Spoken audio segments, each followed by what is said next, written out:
In this first Berserker Khazan review, There we we'll go. take an in-depth look at the first ever single-player ARPG set in the Dungeon & Fighter universe, developed Oh, by it's an Yokel and published by ARPG? Nexon, and decide whether this team's first Souls-like has delivered on the expectations it Dude, generated playing the from its demo highly was praised demo really, that really came good. out earlier this year. In the first Berserker Khazan, you play as Khazan, a warrior of the Pellos Empire who rose through the ranks to become a great general, and alongside his best friend Ozma, the great mage, they vanquished Hismar, the berserk dragon that threatened their land, and gained their status as heroes of the Empire. But the Emperor envied their fame, and thus framed the very people who protected the Empire and charged them with treason. Khazan was then brutally tortured, his tendons severed, and exiled to the snowy mountains of Mount Heinmach. Fate intervenes when an avalanche disrupts his transit, and in that moment, a being known as the Blade Phantom merges with him in an attempt to take over his body. From here, Khazan manages to form a pact with the Blade Phantom in exchange for helping him with his mission, and the Blade Phantom grants Khazan the strength necessary to enact revenge against those who Bro, did when wrong I in fought this return. boss in the The demo, concept of an inner it demon that just we took see me the one try. protagonist control is a The trope I've spear is mostly the best only weapon in the encountered game. anime and one television show. It really appeals to me since it allows the opportunity for both character development and interesting interactions between the two distinct personalities sharing one body. Khazan and the Blade Phantom execute the dynamic quite well, and their partnership is engaging because they have such Yeah, opposite you look at that, he's personalities. using his spear The right Blade there. Phantom looks down on human connection and heroism, whereas Khazan is the very embodiment of those ideals. However, in terms of character growth, Khazan and Blade Phantom Oh, don't look at that change armor. throughout the story, and unfortunately, this is the same for many other characters as well. Additionally, the side characters introduced into the narrative always had one moment of importance, only to be sidelined when they could have had an interesting spotlight given their intriguing origins and their skills. Once you progress further into the game, you experience many twists and turns, some of which genuinely surprised me and made me feel sympathetic towards some characters. The story stays engaging throughout, all the way to Yo, the who is that, climax bro? when mysteries are unveiled, which is only elevated Look by at the that thing, bro. fantastically executed visuals and gameplay. The fact that it's a revenge story focused on the climax of the Pellos I Empire is love the also art a nice style. bonus, since Souls-likes generally explore the aftermath of a great civilization falling, so the main objective of Khazan's story is somewhat different when compared to other Souls-likes. One more note on the story I think is worth mentioning is that the game adds a full character relationship map accessible from any Blade Nexus. This adds additional info for all the characters you've met, displaying their allegiance, and adds info to their biography as the game goes on, which I found was a nice touch for anyone like me who wanted a deeper dive into the characters. The setting of the Dungeon & Fighter universe also plays a huge role in the narrative and overall atmosphere of the game, consisting of the existence of mages, powerful dragons, reptilian dragonkin, Sempo temple monks, giant yeti monsters, a ruler of the underworld, and much, much more. The world building also shaped the world around Khazan, like the dragonkin race and their newfound grudge against humanity after the defeat of Hismar, which is shown in the aftermath of dragonkin and human wars in some missions. The Netherworld and its hierarchy is also touched upon as an important origin story for the Blade Phantom, which the game will reveal in later stages.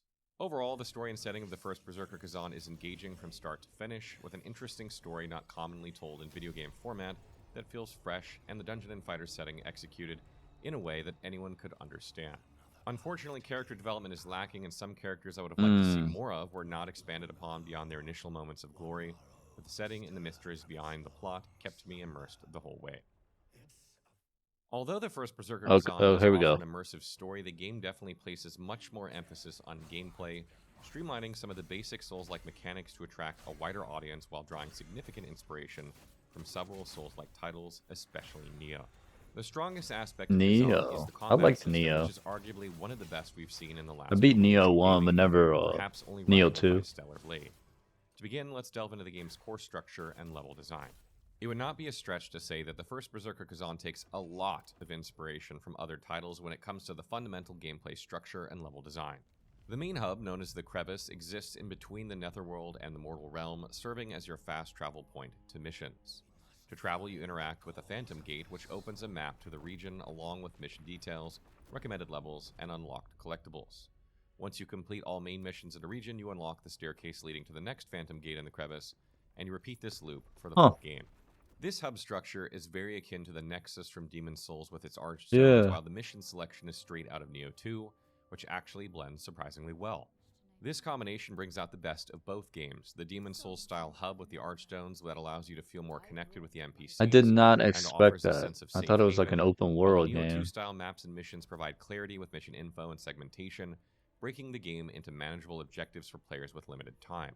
However, I do wish the hub had more hidden elements or loot, as secrets and treasures always seem to be key elements in the Souls series. The crevice ends up feeling quite lackluster on that front.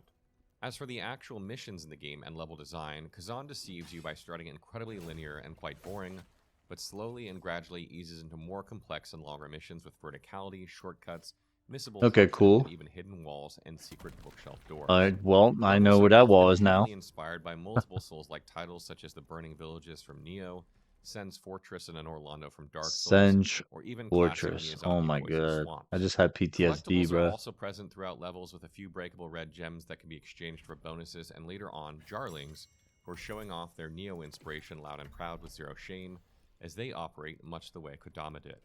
There are even remnant corpses that have dialogue when you interact with them, and missions always end with a signature boss and a mission completed, so the devs may just be the biggest Nioh fans in the gaming industry. If I were to compare level designs between this game and other Souls-likes, Nioh I was a would say great this game, reaches so somewhere around a Demon Souls level at its peak, which is unfortunately only the final two regions of the game. For a few missions, I can confidently say that it was an wait, what'd he say? Hold on. always end with a signature boss and a mission completed. What did The he devs say? may just be the biggest Nioh fans in the gaming industry. If I were to compare level designs between this game and other Souls-likes, I would say this game reaches somewhere around a Demon Souls level at its peak, which is unfortunately only the final two regions of the game. For a few missions, I can confidently say that it was an experience different from any other Souls-like. As for the rest, though, it felt like I already knew all the tricks and traps from other titles they had been inspired by. This doesn't mean I didn't enjoy them, though, as they were still very fun and were executed nearly flawlessly, which is quite impressive for a company that has never created an ARPG, never mind a Souls-like. Overall, the game structure is quite cleverly done, and mission level design starts weak but ends off very strong. Perhaps a bit too much inspiration was taken for the levels, but they were still very enjoyable nonetheless. Moving on from the game structure, let's finally talk about what we're all here for, the combat. The combat in this game is filled with tons of fresh ideas that would belong in a Devil May Cry title, Oh, that's instead tough. sneaking its way into a Souls-like game, and the results speak for themselves. The Jeez, gameplay bro. feels visceral with top-notch animation, sound effects, and hit-stop frames that all culminate in excellent, satisfying combat, which almost turns the game into a hack and slash. Damn. However, the Might have to patience use a sword required and from axe. bosses will humble you if you treat the game as such, forcing you to get good with parries and or dodging to truly master Khazan. They even have special burst counter moves, again straight out of Nioh, which are also very satisfying and rewarding. Khazan I has found a remember nice that, dog. balance between the patience That shit was required for the crazy. player and the aggressive tools given Not to that you, so boss the fight, fights but the aren't too parry. fast from players spamming and not respecting enemies, or too slow from excessive enemy attacks that heavily punish you. At the core of customization for the combat is of course leveling up. You acquire a Netherworld essence called Lacrima from corpses, defeating enemies and bosses that you can then use to level your stats, which aren't very different from other Souls-like titles. Additionally, you heal with Netherworld energy that replenishes at every checkpoint you activate.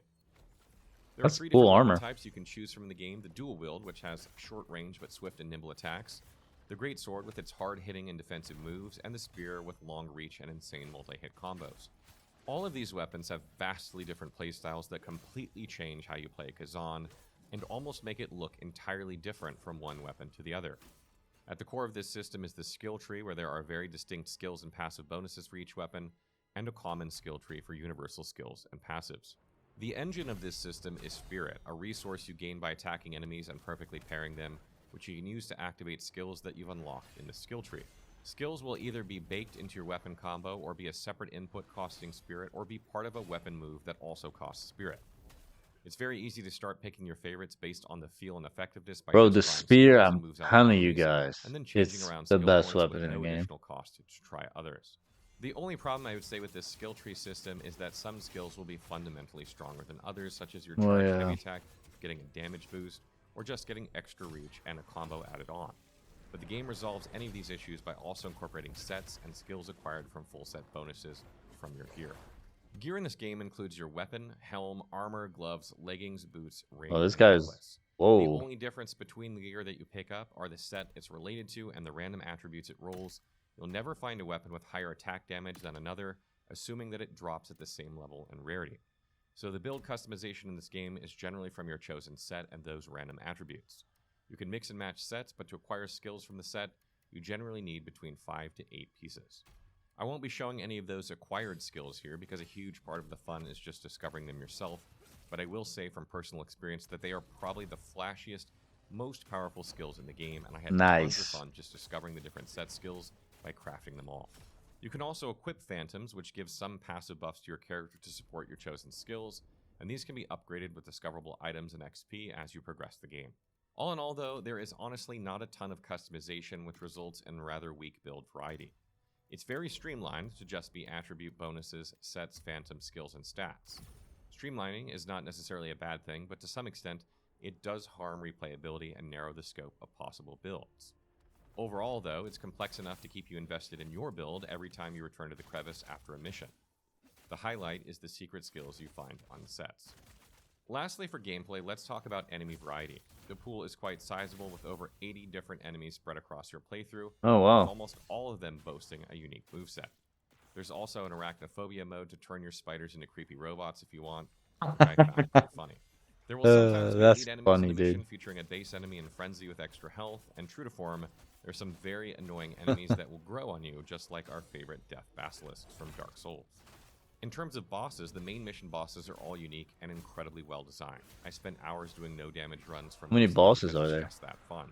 For the bonus missions, bosses are decent, being creative outtakes of the main bosses, and other times just being weaker copies of them. Moving on to design, the first Berserker Khazan is practically perfect in terms of optimization, with my game running at a very smooth 90 FPS on all max settings at 1440p, with an NVIDIA 3090 and an AMD Ooh, Ryzen fancy. 95950X. I have an Xbox.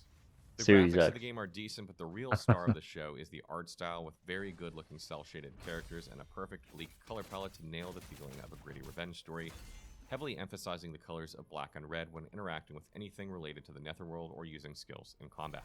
In terms of audio, the soundtracks are great. They aren't on the level of Lies of P or Stellar Blade, but they work in making me hyped up for boss fights or dispirited when facing tragedy. The English voice acting is stellar, with well-known industry professionals who you probably know of making an appearance. Primarily Anthony Howell, who plays Margit in Elden Ring as Blade Phantom, Ben Starr, who plays Clive Rosfeld in Final Fantasy XVI as Khazan, and Holly Earl as Lilia from League of Legends. Is that our Firekeeper. Firekeeper Just a lady? few minor issues are keeping the design of Khazan from being perfect. Emphasizing the red leaves, I wonder some if it missions and areas is. seem washed out when exploring, which could be a design choice since the story is a bleak tragedy, but is still somewhat off-putting. Additionally, there were a few minor bugs in my playthrough, and there were a few rare frame drops in the last couple of missions, perhaps from 90 to 50 or 60 or so, but it didn't really impact gameplay at all. A player completely new to Souls-like games may take around 80 hours to beat the game on the normal difficulty, but the average Souls-like player will likely beat the game in around 40 hours and collect everything in 20, making the total 60 hours for a completionist playthrough. Okay, a little 40-hour game. Customization do harm that replayability somewhat, but playing with a different weapon will feel like a completely different experience. There's also a new game plus with additional items and loot to find, so a second playthrough is probably a must, but a third would be a stretch. When considering a game's price point, we take into account the amount of content available, the experience, impact, and the value of purchasing a game right away versus waiting for patches or a sale. Priced at $59.99 USD on both console and PC, the first Berserker Khazan is well worth your money for such a high production value product with some real passion behind it. You can tell these devs must have spent months analyzing and picking apart all the different Souls titles they took inspiration from, and though their first attempt may not have much unique from these titles, it's a fantastic starting point for their future games. Final thoughts. The first Berserker Khazan has been on my wishlist for over a year now. I remember being incredibly hyped to play the moment I saw the cel-shaded Souls-like trailer that almost looked like a Berserk game coming to life. So has the game lived up to the hype in my eyes? I would say absolutely yes. The game has everything I expected and wanted it to have. A dramatic and slightly edgy revenge story, visceral combat that feels like a fast-paced expanded version of Sekiro, and a fantastic art style with cel shading to give it that manhwa anime aesthetic. Despite That having invasion? interesting characters who No. make hardly any appearance and the lack of character development from Khazan and Blade Phantom, I still found myself enjoying the story for its plot-driven narrative, serving as an incentive enough to keep pushing forward through all the tough obstacles you face in the game. The excellent technical and visual aspects carry the main story with Reminds me of fantastic Monster boss Hunter designs World. and effects that make Wilds, the I mean. climactic moments feel exceptionally dramatic. These bosses are also the most fun content the game has to offer, which was the main thing I was looking for in Khazan. It's just a shame that customization and thus replayability are slightly lacking, since I always found myself craving to spend more time in the crevice tinkering with my build, but I'm sure this could be expanded upon in future titles or maybe even a DLC. The big budget from the Dungeon and Fighter series really shows in this title, and it's an extremely solid game for $59.99, easily making it my second favorite game this year so far, just behind Monster Hunter Wilds. I Wow. highly recommend you. Cool. All right. I'm gonna leave his link in the description below. Check out his video. But yeah, I'll probably get this game maybe on sale. Yeah. Path of Exile 2's update's coming out soon, so I don't think I'm gonna have time for this game. But yeah, if you're on YouTube, subscribe, like the video. Yeah.